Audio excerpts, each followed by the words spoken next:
Meetings between Trigueirinho and his students and Paul Brunton. The strong person breaks through obstacles. A person filled with the Spirit passes through them as if they did not exist. From Inner Peace in Critical Times by Trigueirinho.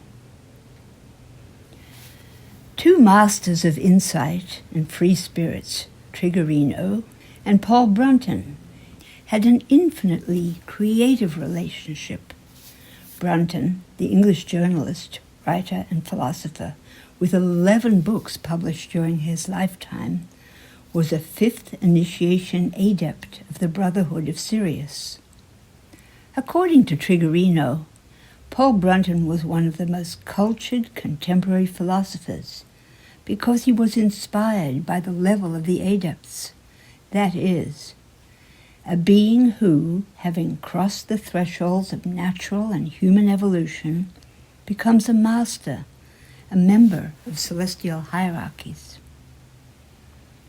After exchanging letters between May and June 1980, Brunton, also known by the name PB, agreed to meet Trigueirinho, who then went from Brazil to Vevey, Switzerland.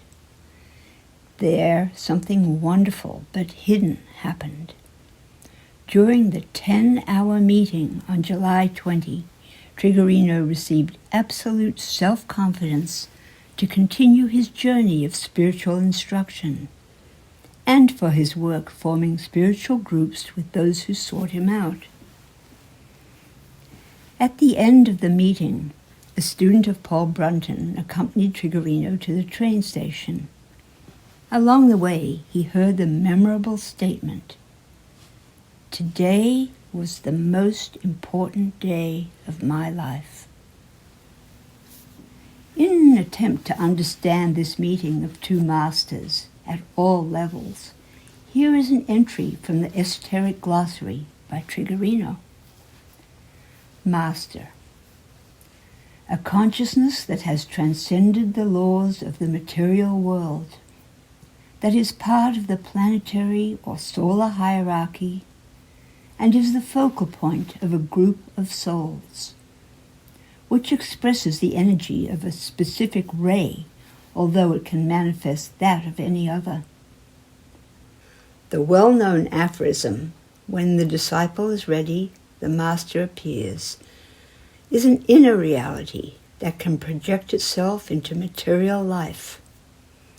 Until now on Earth, it has not been common for the aspirant to succeed in certain tests without the help of an instructor who can show them the correct path and teach them the observance of the laws. In the teachings it is said, "Know how to keep the thread that binds you to the Master, and fill your heart with her or his benevolence. Neither works, nor circumstances, nor character, nothing can create obstacles between disciple and master. The master is an arrow, always indicating the shortest path. Brother has replaced the old term master in the internal relationship between beings that work in collaboration."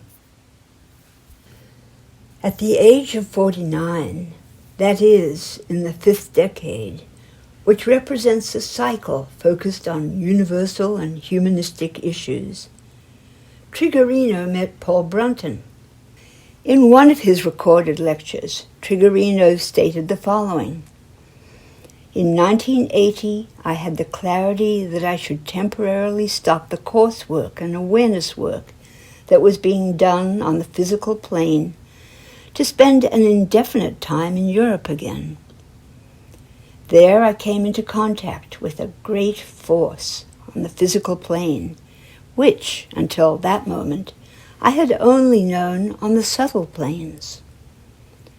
I had felt this union, this help, but I had not yet contacted it as strongly as I did in 1980. This was in my meeting on the physical plane with Paul Brunton, which, for me, synthesized a number of situations and clarified many things. At the meeting, self-confidence was worked on, although it was not mentioned, but it was what was being clarified and stimulated. By this I do not mean psychological confidence in personality, but self-confidence in the sense of trusting the divine and trusting my spiritual task. Alan Berkowitz was with Paul Brunton at his apartment, where the meeting with Trigueirinho took place. There, the young American also met Trigueirinho.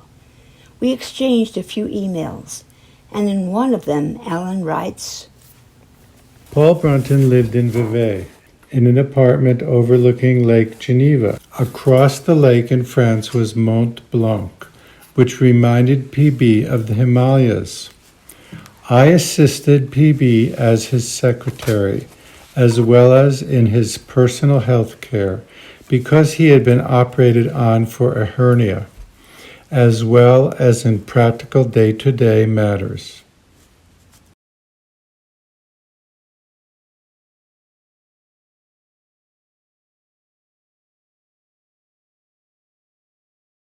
I became a student of Anthony Damiani and attended his lectures at the American Brahmin bookstore.